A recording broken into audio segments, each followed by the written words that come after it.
Jednom je orlu otpao kljun i u letu niskom pao žbun. Orao misli iza tog žbuna, Ko je još video orla bez kljuna?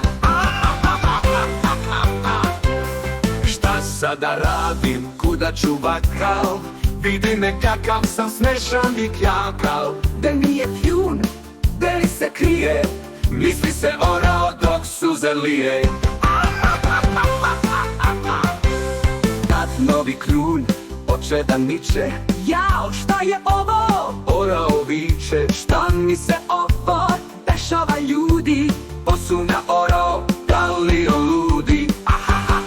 Kljun novi još lepši izraste, baš je oštar, samo ne kraste. Snažan mu kljun, izrasto novi, sad oro ponovo nebom plovi. Leti visoko, nebom šestari, bolji mi ovaj nego kljun stari. Sa ovim mogu lakše da lovim, brže da letim, po nebu plovim.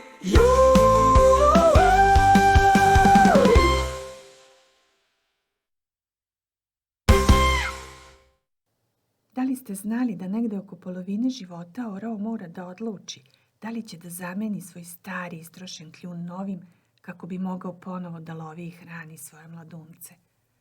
To nije baš lak proces, ali orao je hrabra životinja i zna da dobre stvari nisu uvek lake.